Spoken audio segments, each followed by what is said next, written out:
Welcome to the I Can't Sleep podcast, where I help you drift off one fact at a time.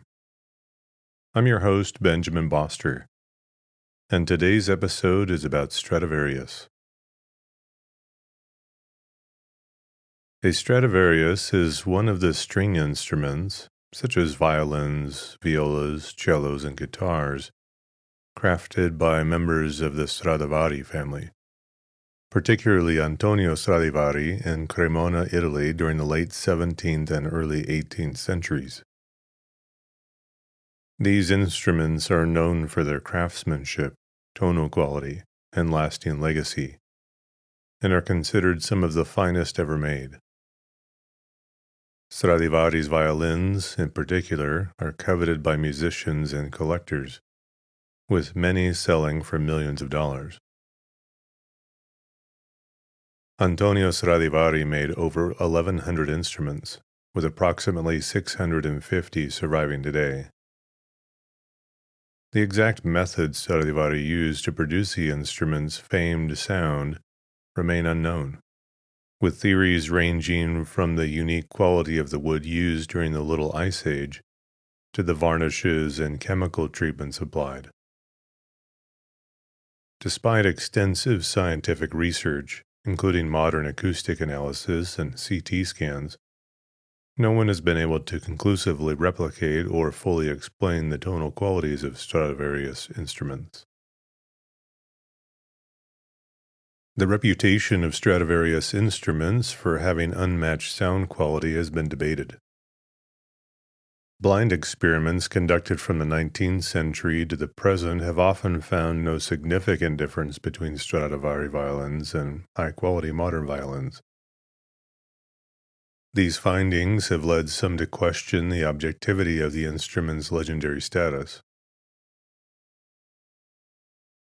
Stradivarius instruments are still played by leading musicians and housed in museums worldwide, such as the Museo del Violino in Cremona, which preserves several Stradivarius instruments.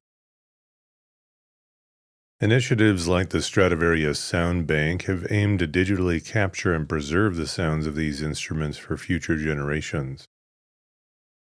Stradivarius instruments have become known in popular culture, appearing in fiction and representing elite musical artistry. Stradivari made his instruments using an inner form, unlike the French copyists, such as Vuillaume, who employed an outer form. It is clear from the number of forms throughout his career that he experimented with some of the dimensions of his instruments. The woods used included spruce for the top, willow for the internal blocks and linings, and maple for the back, ribs, and neck. Stradivari's sound is described as direct and precise, responding to the slightest touch with refined direction and elegance. There has been conjecture that the wood used may have been treated with several types of minerals, both before and after the construction of a violin. Scientists at National Taiwan University have detected trace amounts of aluminum, copper, and calcium in wood for Stradivari violins. The traces may have come from chemical preservations applied by loggers to the wood they sold. As well, the violin makers applied varnishes to their instruments. Potassium borate, borax, may have been used to protect against woodworm. Sodium and potassium silicate may have been used to prevent mildew, rotting, and insect damage. Simone Fernando Sacconi suggested that vernice bianca, an egg tempera varnish composed of gum arabic, honey, and egg white, may have been used. French chemist Jean-Philippe Char and his co-workers have studied varnishes on Stradivarius violins. He reported in 2010 that even when varnish is no longer visible to the human eye on the surface of older violins, it can be detected within the top layers of cells. A lower layer of varnish is found within the topmost wood cells, while an upper layer rests upon the wood. Ishar's findings suggest that Stradivari used a mixture of common Cremonese resin, oil, and pigment as a varnish, rather than making his own. Ishar did not find traces of specialized ingredients such as protein materials, gums, or fossil amber. A comparative study published in PLOS 1 in 2008 found no significant differences in median densities between modern and classical violins, or between classical violins from different origins. Instead, the survey of several modern and classical examples of violins highlighted a notable distinction when comparing density differentials. These results suggest that differences in density differentials in the material may have played a significant role in the sound production of classical violins. A later survey focused on comparing median densities in both classical and modern violin examples, questioned the role available materials may have played in sound production differences, though it did not comment on variations in density differentials. The content of copper and aluminum is higher than current instruments. A Stradivarius made in the 1680s, or during Stradivari's long pattern period from 1690 to 1700, could be worth hundreds of thousands to several million US dollars at today's prices. The 1697 Molitor Stradivarius, once rumored to have belonged to Napoleon, it actually belonged to a general in his army, Marshal Gabriel Jean-Joseph Molitor, sold in 2010 at Tarizio auctions to violinist N. Akiko Myers for $3.6 million, at the time a world record. Depending on condition, instruments made during Stradivari's golden period, from 1700 to about 1725, can be worth millions of dollars. In 2011, his Lady Blunt violin from 1721, which is in pristine condition, was sold in London for $15.9 million. It is named after Lord Byron's granddaughter, Lady Anne Blunt, who owned it for 30 years. It was sold by the Nippon Music Foundation in aid of the Japanese earthquake and tsunami appeal. In spring 2014, the MacDonald viola was put up for auction through the musical instrument auction house Ingalls and Hayday, in conjunction with the Sotheby's, via silent auction with a minimum bid of $45 million. The auction failed to reach its minimum bid by June 25, 2014, and the viola was not sold. Vice magazine reported in May 2013 that in recent years, Stradivarius investment funds have started to appear, pushing already astronomical prices even higher. Stradivarius instruments are at a risk of theft. Stolen instruments are often recovered, even after being missing for many years. They are difficult to sell illicitly, as dealers will typically call the police if approached by a seller with a Stradivarius known to have been stolen. The General Kidd Stradivarius was stolen in 2004. It was returned 3 weeks later by a woman who found it and handed it over to the police. The Zinsheimer Islam was stolen in Hanover, Germany in 2008 and recovered in 2009. The Lipinski Stradivarius was stolen in an armed robbery on January 27, 2014, and subsequently recovered. The Ames Stradivarius was stolen in 1981 and recovered in 2015. Several stolen instruments remain missing, such as the Karpalowski, stolen in 1953, the Davidoff Moreni, stolen in 1995, and the Lemorien, stolen in 2002. The Stradivarius instruments are famous for the quality of sound they produce. However, the many blind experiments from 1817 to as recent as 2014 have never found any difference in sound between Stradivarius violins and high-quality violins in comparable style of other makers and periods.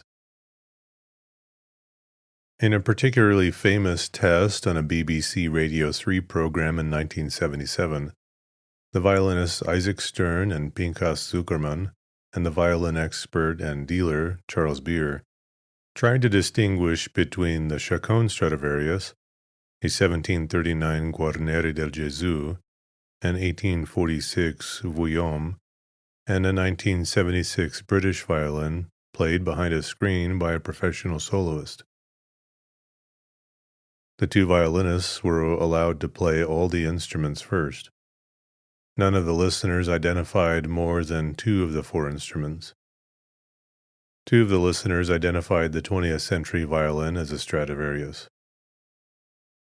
Violinists and others have criticized these tests on various grounds, such as that they are not double-blind in most cases. The judges are often not experts, and the sounds of violins are hard to evaluate objectively and reproducibly. In a test in 2009, the British violinist Matthew Trusler played his 1711 Stradivarius, said to be worth $2 million, and four modern violins made by the Swiss violin maker Michael Ronheimer. One of Ronheimer's violins, made with wood that the Swiss Federal Laboratories for Materials Science and Technology researcher Francis Schwartz had treated with fungi, received 90 of the 180 votes for the best tone, while the Stradivarius came second with 39 votes. The majority, 113 of the listeners, misidentified the winning violin as the Stradivarius. Analysis of the treated wood revealed a reduction in density, accompanied by relatively little change in the speed of sound. According to this analysis, treatment improves the sound radiation ratio to the level of cold climate wood, considered to have superior resonance. In a double-blind test in 2012, published in the study Player Preferences Among New and Old Violins, expert players could not distinguish old from new instruments by playing them for a short time in a small room. In an additional test performed in a concert hall, one of the Stradivarius violins placed first, but one of the participants stated that the audience in the concert hall were essentially equivocal on which instruments were better in each of the pairwise instrument comparisons, and I could tell slight differences in the instruments, but overall they were all great. None of them sounded substantially weaker than the others. Modern violins were rated as having better sound-carrying qualities and were preferred again in a study in 2017. While many world-class soloists play violins by Antonio Stradivari, there are notable exceptions. For example, Christian Tetzlaff formerly played a quite famous Strad, but switched to a violin made in 2002 by Stefan Peter Greiner. He states that the listener cannot tell that his instrument is modern, and he regards it as excellent for Bach and better than a Stradivarius for the big Romantic and 20th century concertos. Some maintain that the very best Stradivari have unique superiorities. Various attempts at explaining these supposed qualities have been undertaken, most results being unsuccessful or inconclusive. Over the centuries, numerous theories have been presented and debunked, including an assertion that the wood was salvaged from old cathedrals. A more modern theory attributes tree growth during a time of global low temperatures, during the Little Ice Age, associated with unusually low solar activity of the Maunder minimum, circa 1645 to 1750. during which cooler temperatures throughout Europe are believed to have caused stunted and slowed tree growth, resulting in unusually dense wood. Further evidence of this little ice age theory comes from a simple examination of the dense growth rings in the wood used in Stradivarius instruments. Two researchers, University of Tennessee tree ring scientists Henri Grissino-Mayer and Lloyd Burkle, a Columbia University climatologist, published their conclusions supporting the theory on increased wood density in the journal Dendrochronologia. In 2008, researchers from the Leiden University Medical Center in the Netherlands announced further evidence that wood density caused the claimed high quality of these instruments. After examining the violins with X-rays, the researchers found that these violins all had extremely consistent density, with relatively low variation in the apparent growth patterns of the trees that produced this wood. Yet, another possible explanation is that the maple wood used was sourced from the forests of northern Croatia. This wood is known for its extreme density resulting from the slow growth caused by harsh Croatian winters.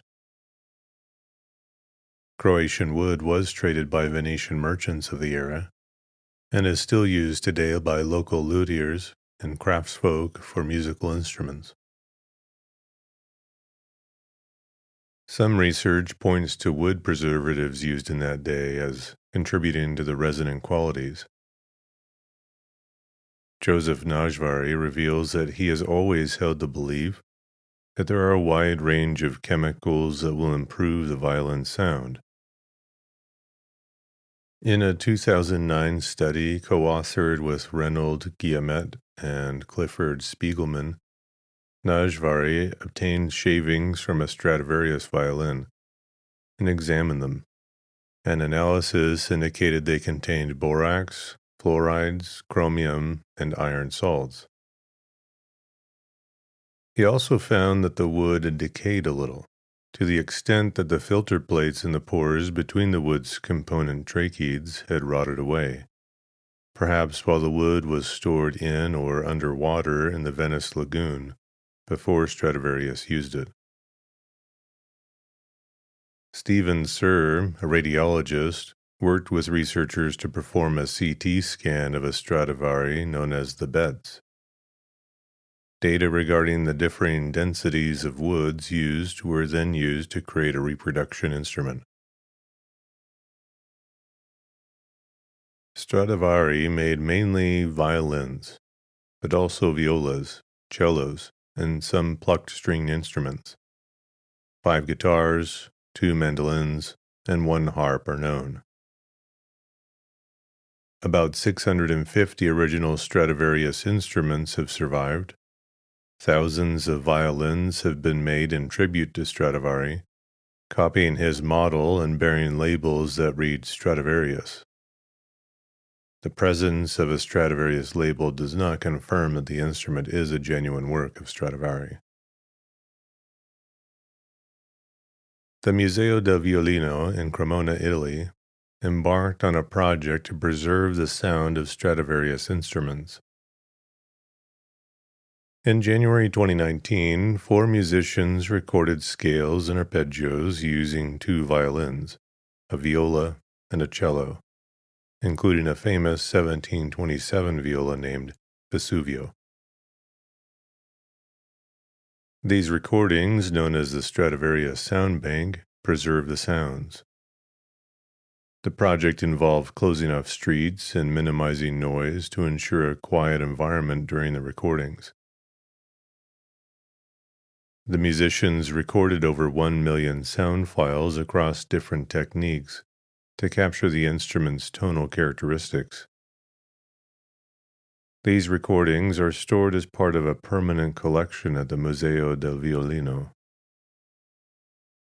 Fausto Cacciatori, curator of the museum, emphasized that while the sounds of these instruments change over time due to natural aging, The project will allow future generations to experience the original sound of these Stradivarius instruments.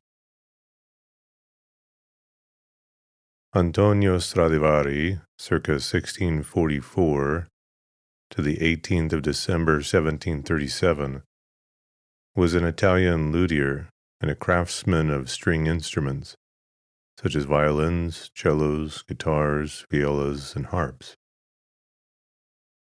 The Latinized form of his surname, Stradivarius, as well as the colloquial Strad, are terms often used to refer to his instruments. It is estimated that Stradivari produced 1,116 instruments, of which 960 were violins. Around 650 instruments survive, including 450 to 512 violins. His instruments are considered some of the finest ever made, and are extremely valuable collector's items. Antonio Stradivari's birth date, presumably between 1644 and 1649, has been debated amongst historians due to the numerous inconsistencies in the evidence of the latter.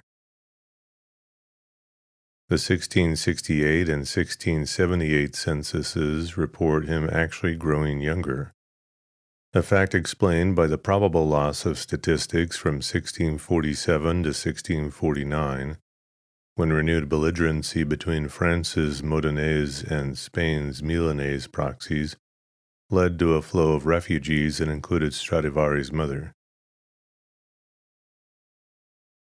Stradivari's ancestry consisted of notable citizens of Cremona, dating back to at least the 12th or 13th century. The earliest mention of the family name, or a variation upon it, is in a land grant dating from 1188. The origin of the name itself has several possible explanations. Some sources say it is the plural of Stradivare, essentially meaning toll man in Lombard, while others say that the form de strada verta derives from strada averta, which in Cremonese dialect means open road. Antonio's parents were Alessandro Stradivari, son of Giulio Cesare Stradivari, and Anna Moroni, daughter of Leonardo Moroni. They married on the 30th of August, 1622, and had at least 3 children between 1623 and 1628. Giuseppe Giulio Cesare, Carlo Felice, and Giovanni Battista. The baptismal records of the parish of S. Prospero then stop, and it is unknown whether they had any children from 1628 to 1644. This gap in the records may be due to the family leaving Cremona in response to war, famine, and plague in the city from 1628 to 1630. Or the records may have been lost due to clerical reforms imposed by Joseph II of Austria in 1788. The latter explanation is supported by the word Cremonensis or Cremona on many of Stradivari's labels, which suggests that he was born in the city instead of merely moving back there to work. Antonio was born in 1644, a fact deducible from later violins. However, there are no records or information available in his early childhood, and the first evidence of his presence in Cremona is a label of his oldest surviving violin from 1666. Stradivari likely began an apprenticeship with Niccolò Amati between the ages of 12 and 14, although a minor debate surrounds this fact. One of the few pieces of evidence supporting this is the label of his 1666 violin, which reads, Alumnus Niccolai Amati, facebat anno 1666. However, Stradivari did not repeatedly put Amati's name on his labels, unlike many of Amati's other students. Stradivari's early violins actually bear less resemblance to Amati's than his later instruments do. M. Charnot Chardon, a well-known French luthier, asserted that his father had a label of Stradivarius stating, "Made at the age of 13 in the workshop of Niccolò Amati." This label has never been found or confirmed. Amati would also have been a logical choice for Antonio's parents, as he represented an old family of violin makers in Cremona, and was far superior to most other luthiers in Italy.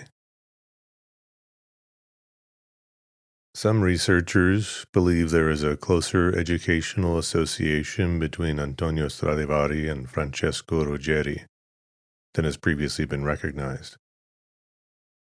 Despite the long-held belief that Antonio Stradivari was the pupil of Niccolò Amati, there are important discrepancies between their work. Some researchers believe early instruments by Stradivari bear a strong resemblance to Francesco Ruggeri's work than Amati's.